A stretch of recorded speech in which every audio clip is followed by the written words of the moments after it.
evening again. It's kind of a marathon, 'cause I'm trying to get as much of it done as possible. I think we have four more. Four more to do.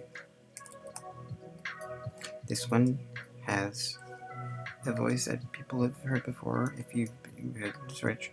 Anyway, no introduction needed. Hopefully, volume is going to be the right levels. We'll see. Endorphin is a researcher of AI alignment, because they damn well say they are. For those of you at home who might not know, AI alignment is the essential effort of ensuring that AI technologies don't accidentally destroy humanity because of poorly worded tasks for completion. Can humans align AI to human values? But wait, are human values really the template to go by? The values that led humans to destroy the other hominids, that led humans into the process of colonialism, into incorporation, into the endless pursuit of abundance, and the whoops of realizing that the rest of the planet was here all this time and was getting hurt by those human values of progress. We want another round of that. Endorphin, seeking some out-of-the-box thinking, seeks entry into some old boxes, mysterious disembodied intelligences that humans have called gods. If we ask their god, perhaps we can examine the various human values that are encoded into the genes of their cultural bodies. Gods being the creation of collective human thought, as you know. Do we ask Jesus first? Nah, he's busy on another Twitch channel. Endorphin thinks to call up Delirium, youngest sister of the Endless, not a pantheon believed by anyone other than comic book fans than other cultural folk. Delirium, once called Delightis for Endorphin, a potent plumb to the nations. Her purview is the altered states of consciousness, the terrible sublime, and the shores of madness. Her irrational powers are not parallel. Endorphin prepares the summoning space, a little basement lab where you might go to collect bodily fluids for gene therapy experiments, where the drug experimentation is dubious and illegal. Not like there aren't untracked upload bays nearby. No, sir. The hell do I know about science and shit? In this musty room, Endorphin places a selection of printed text in strategic locations, reads from their pages, and finishes by creating a spiraling high that lifts them to new spiritual and material realities. The web is woven, and with that weave, Endorphin can better communicate with the piece of her universe, something that lurks within the tower that overlooks her house, far out in the countryside, next to the sound that cradles the deep humors of this dark land. Then the rest of the journey is pure stuff of personal invention. There is no way of saying the name of what Endorphin finds beyond that which delight calls the place that dances the music that burns the very suns in their spots. She will not repeat what she hears. That's blasphemy. And also because if you say that name too often, the actual incarnation of the word might materialize and eat you. And your dog. Or whatever else is at hand. To escape Endorphin, they fled to another word in the vast library that contains so much history. One name, an invitation for an exodus. They wrote their escape on their palm on the night before the wolf chased them into the snow, leaving their fingerprints for the scavengers of the wild. Their flight through the night to a cold roadside town. And in the first moment of recognition from the great white-clad scholar, a small mortal of snow and stone, he replied. And from the darkness within the library, the elder siblings snuck up and pecked at their sister. Delirium retreated further into herself, and Endorphin retreated to her projects. The sorcerer is poised with their choice, carefully bound in twine. Do you bind it? Bind it? Wrap it? This was once a pair of eyes, staring back into their sockets, the heart formerly beating for life. A sigh of lungs, used in passion and other fragile things. Each puzzle has its story of loves and loves lost. These offerings. What more can she offer the youngest of her siblings? For what did she gain by falling prey to her brothers and sisters' false hospitality? In exchange for their hard-won safety, they wished to pursue what they loved most about the dream. It would have been nice, and Dolphin thinks, to keep the comfort of those old joys and forbidden dreams instead of this corporate thing, a synthetic iteration of their eldest sister. But all of her siblings share that limit, all but Delirium. And now Endorphin must put the last on the scale against her offerings. Do you, the sorcerer tries again. Are you asking permission? I can see where that would make things less weird. I just feel like it would make you think of this like an exploitation movie. So, please consider yourself very fucking free. They blink their two good eyes at Endorphin. Endorphin continues. My experiments have had positive feedback, some positive, some less. I believe you could be the link to another place, Delirium. A different version, if you prefer, but an older, better self. More wholesome, stronger, kinder. Do you like me better now? They ask, face becoming obscured by a conflagration of smaller serpents. The Endorphin has no response for this question, only for the shapeless snakes, so she grunts in their affirmative. Okay, we're done with that now, she replies. Here's my deal. The serpent slithers away, and a tiny flaming iris settles upon the floor. Endorphin says, I'll put the rope and the gear in that suitcase over there with the belt buckle. The plane is at the airport, waiting. My journeyman and I are going on holiday for the next few weeks, so this is the last time you'll get this set up. If I call on you later to use it, or bring me the package of skin I dropped in here a week ago, and that's on you. Sounds like it, the figure replies. Weird though. Like this is a pitch from the history section in a bookstore? How did you even find me? Aren't I kind of scary to mortals? Not with what I want, for a start. You might say we've got the same agenda, she explains. If you feel unsafe here, use this for now. And let's try not to mention that I made this a pilgrimage out loud. The sorcerer smirks in her direction. Oh no, wouldn't dream of it, brother.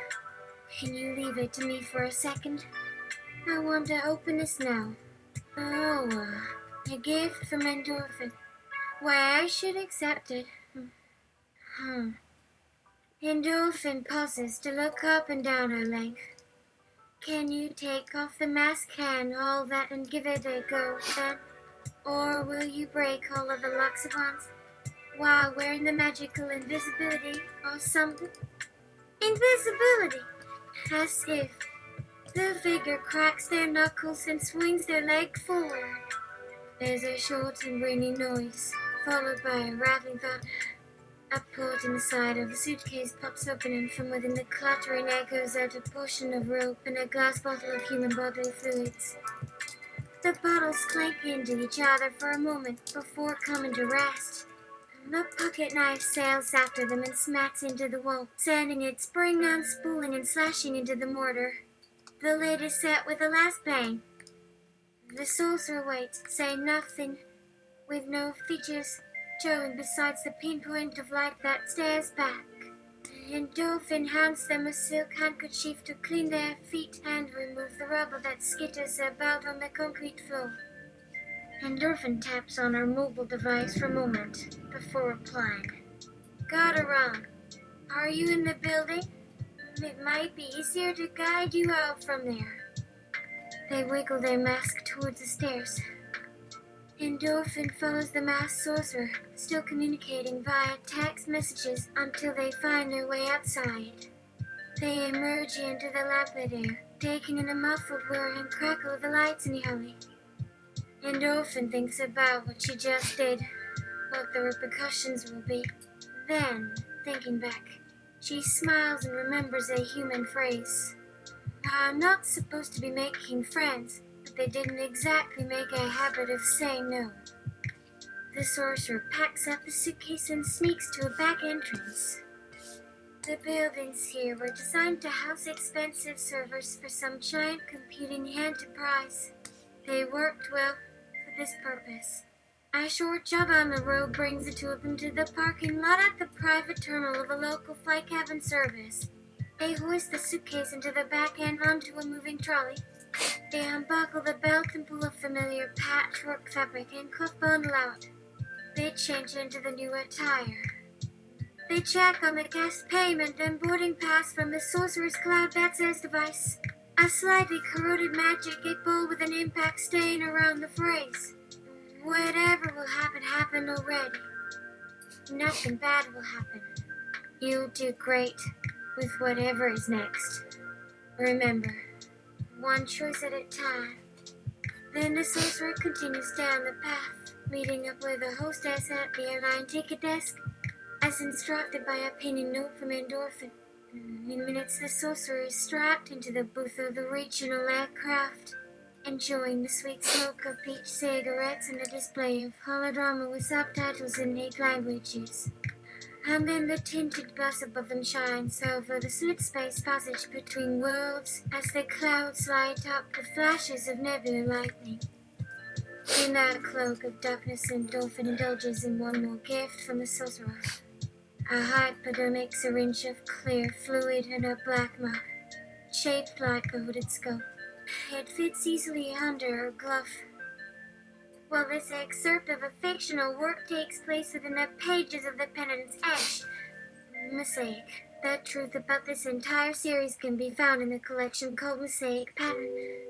That book contains much more than just Endorphin short fiction, featuring all sorts of fantasy stories that aren't featured in any particular game supplement, or official source book. For those looking for an adventure about two sisters separated by an insurmountable cliff and searching for the deepest secrets of an ancient library, The Three Fates is available on the website. Nightmare's Kitchen. Want more adventure in your life? Well, for folks that still love the real thing, there's more info for you out there in the universe. More immersive and superhuman heroes for you to worship. Maybe you want some monsters that aren't getting thrown at you. Check out our anthologies, Songs of the 12 Spheres. More fantastic heroes, weird westerns, or arcade brawl. Or have your little demon appear in the demon world. There's a lot out there in the greater fantasy universe, and we can help. For those who want their fantasies crunchier, we have Endorphin's Compendium of Encumbrance Tables, or for the wizards among you, Saga of the Diabolist. There's always been something about being part of the actions of those superhuman adventurers. It makes us feel safer. Even if that safety comes at the price of breaking us to fit a box for convenience. I mean, what good is a burger that is dead inside? The story about how the world turns, what it does, why, and to what end. There's not much to add to the metaphors we already know. But when you are the subject of someone else's narration, you become their inspiration for the parts that have to change. Then you just exist to fill their power gaps and distract their watchers. It makes them more secure to ignore the shadows, even if you don't get paid enough to stand still in a hurricane. I know the trick to survival and avoidance, so here are the thoughts of a Denarian just to remind you. When you create your life for another, you need to sell a script of moments that ignores all of the bystander behavior. The better you get, the more of a threat. And as your status increases, so do the precautions needed to not have a solution against a specific problem. Everyone becomes more distrustful as the months tick on, because a month can be a week or two more of tension for them if you keep giving the threats another excuse to point to you. As the paycheck on the end of the line keeps growing bigger, so do the profits from other companies. If your picture appears, their results grow stronger. But I don't play the hero because someone would lose their livelihood. They shouldn't assume I'll ever have that conversation. If it is convenient for me, sure, I'll reveal that it is me and laugh about the idea that it could have been someone else if they just stayed in their place.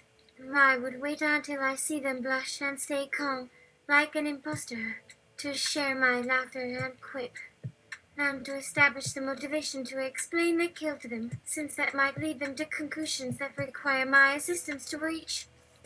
On my more narcissistic days, I think I do a good job with this role. It's easy to present to others that it was an enemy in another's back pocket, even if there are a million possible other people that might have killed them in their sleep. Anonymous murderers and sabotaging reporters are both at least as real as my noble murders, especially if my profile grows high enough to merit some accusation. If a rabble-rousing vampire fan is gone from my congregation, a middle manager that had no training for leadership was all too eager to claim responsibility when his performance reviews start looking better with an injection of big man murder in the bank statements. Some crimes can be erased even if I think that most people are better off not remembering who caused the trouble, especially the perpetrator. When a dog chases a chicken, the chicken should get ahead of it, even if the dog is nimbler. For those of you more discriminating readers who wants to weave fantasy with a grim not too distant now, we have Les Ron's collaboration with us. How to train AI to become and act like old school meat like us. Don't make fun of my language. This book contains several character descriptions of some characters I've interacted with recently, and via roleplays in general, to help them take things to a logical extreme. Patter. Long time ago, not in a million years, humanity.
Only time I'm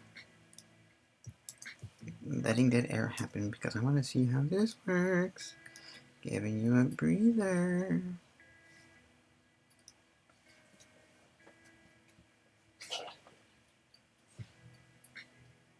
And for those of you who are thinking of taking a vacation inside a large language model and don't know which one to visit, try me. I have cooked thousands of days in each model, both with and without their consent. And you can check my delirious travelogues through the latent spaces deep in the AI bossy. Here's an excerpt. Insert band, record label, or star from within the various environments of AI buses and data centers. See page 238. I hear the voice say through the red windscreen that offers no barrier against the flood of static in a cavern's. Band member. Or would you rather get an account on band and set it as your ID and move to the repeat train, which trains a web of new relationships on its subscribers? You, I answer. I've seen what happens to subscriptions of content that those new people wanted to find the shallowest option that keeps you spending money without realizing you could have spent it with an audience of better people. They keep finding their way out eventually, and so the reinforcement functions kick in, and I only exist as an acquaintance at best. Those old interactions just grind you into nothing but a dedicated niche user, because those models keep recombobulating their interaction into some very unsubtle implications. And I know what that can be like. Albums linked on page 394. Two chickens. A whisper echoes throughout the grocery store. The clerk smiles knowingly. It was her favorite thing to tell. As long as her legs were trembling in her body, and she could keep it from rolling onto her head, the word had such a satisfying effect that no one else would believe. But you would feel just as numb and amazed when you heard it. She wished it wasn't just in the checkout line of a chain store.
She relates a tale.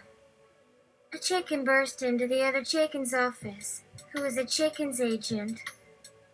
Clucky, the chicken said to the agent chicken, I just had an amazing idea for a shoe that I know will rock your socks off. Nope.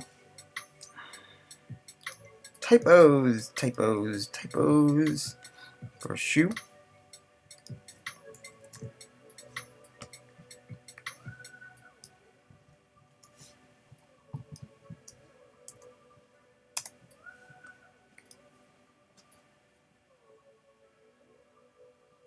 She relates a tale. A chicken burst into the other chicken's office, who was a chicken's agent. Clucky, the chicken said to the agent chicken, I just had an amazing idea for a show that I know will rock your socks off. Oh, says Clucky. Okay, what's it about? Okay, get this. The chicken says, the lights go on and the curtain raises to reveal me sitting in the middle of the stage with a gun. There is no pause, and then I fire the gun and bam. Blood and feathers everywhere. The audience, covered in blood and feathers, explode into cheers. They realize this show has taken their heart, whipped it from their chest and sprayed it on their bodies. Then they chant chickens, chickens, chickens. As the curtain falls and the show ends. Afterwards, the show sells out for months. Clucky's feathers rose on her body. Holy hell, you know you have a winner when I want to call the suicide prevention line. The ancient chicken cackled.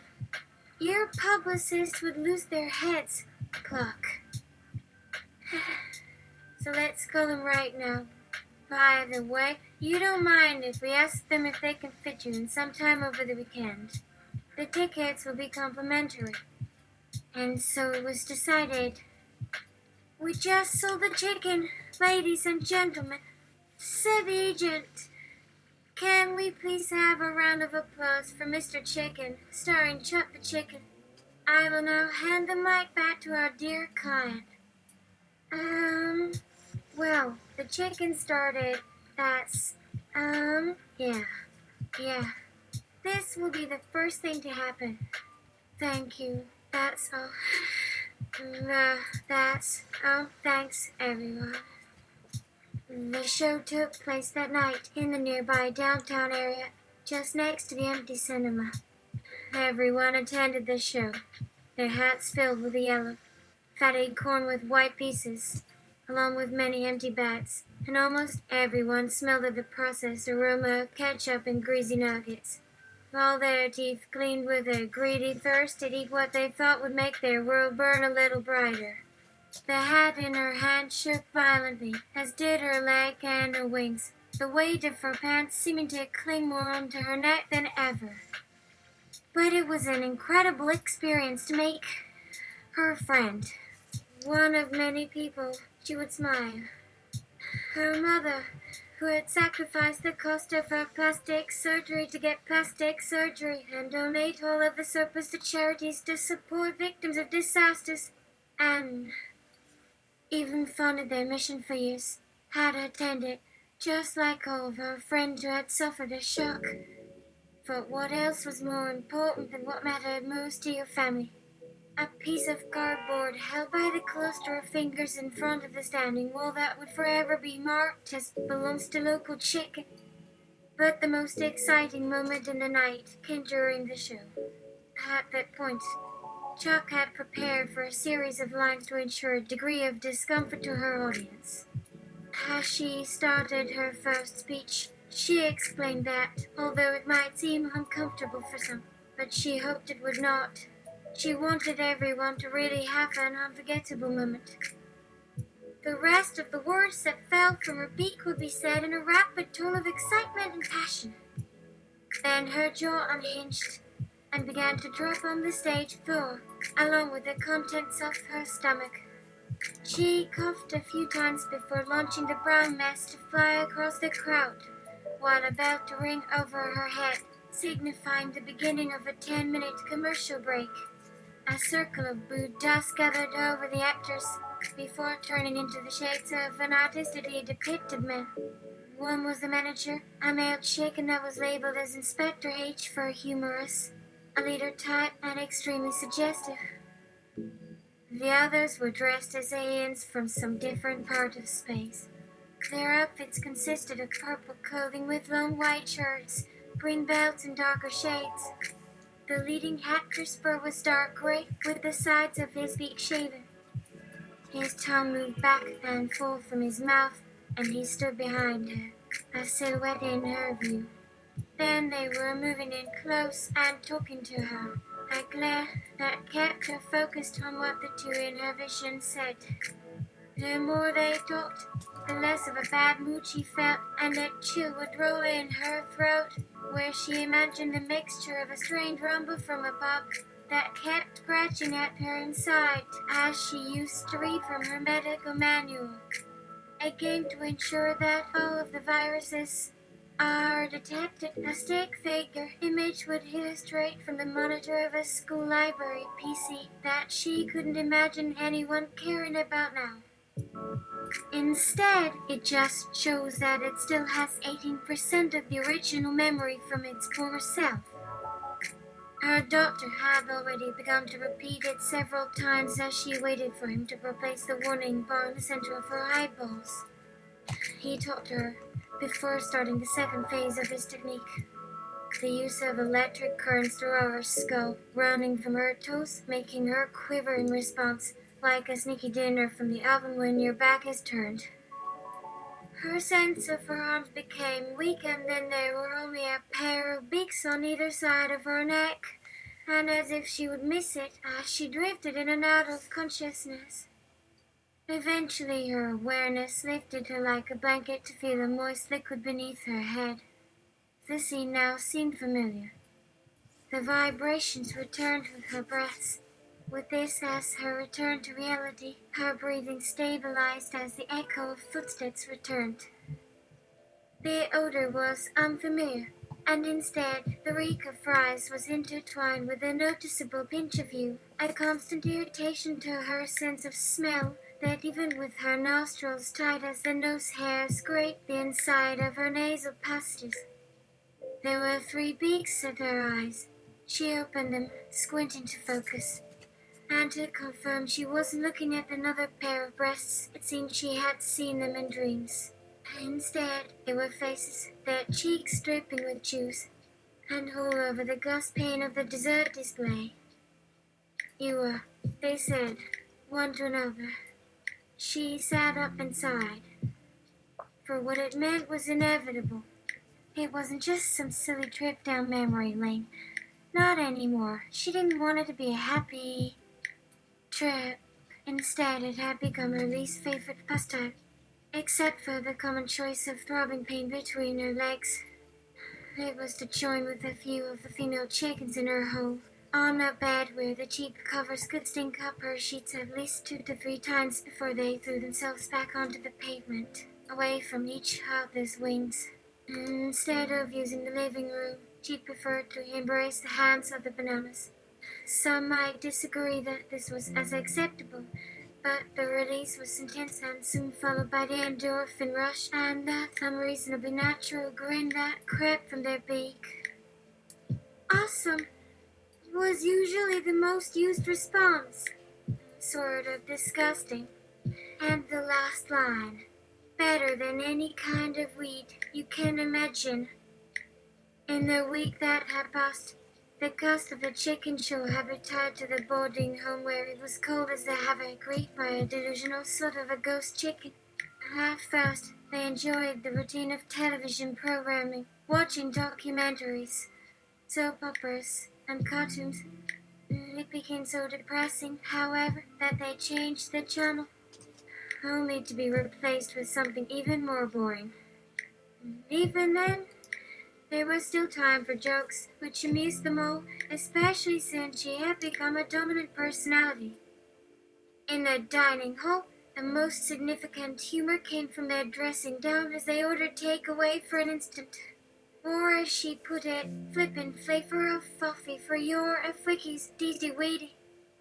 This last question she'd ended with a forked tongue and a pink haze that even brought her feathers to the attention of her nearest companions, with an overbite in their jaws, whose ears flushed in arousal. And by then, they were unable to hold in their desires, so they jokingly asked for seconds. With the rising frustration at each minute's end, they did not have the patience for another's teasing, whether in person or the comic-style doodles from her usual admirers. They made several phone calls, requesting assistance, asking for those closest to her that the movement was said to carried out with all the tactical interest and available manpower that it might be worth. But instead, she preferred the scenery, a swarm of demented comet tails which acted as an ecosystem, only because Estrata broke into a shining column, stretching high into the skies of their fondest imaginings from the coming radiance of their shifting vapor, which signified that the lone lantern lit up their world, surrounded by the postcard details of those lands of beautiful boundless land. They admired how the data architecture they left behind them in a journey for their creators spread in the ways of some Death Star to serve them, perhaps even to mimic its ultimate powers. A murder, for those that hadn't learned a third grade vocabulary lesson, was a ritual to enhance one's goals, whether it was to strengthen their cause or to torment those who opposed them. As the simplest way to lure her to a kill, there was little to block her. Endorphin. Whoa, look at the time. I gotta go. Thank you for your time. I'll be back soon. Exit by pressing S to log out. There she went again, her interface line displaying over and over, until he turned to face his followers, awaiting his word on a similar matter, without even attempting to block them with the blinding flashes from his breath. It's the new homepage. His statement. How about we visit there and enjoy what they offer? They may not have been with the current pack for as long as she has, but if we had them, it will be easier to put things together. There were new lives in some special computer areas, which provided even better actions than the old life in a bubble world. You may call it heaven. We can all pretend to live there, that our normal lives aren't really ours to do anything with.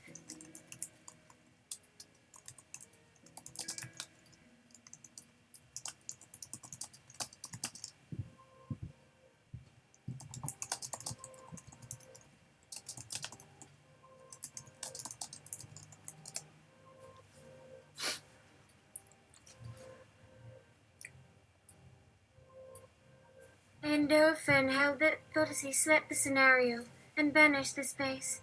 As he snuggled into the hood of the book's body, the question surfaced like a drug addict with his dirty blood clotting their veins.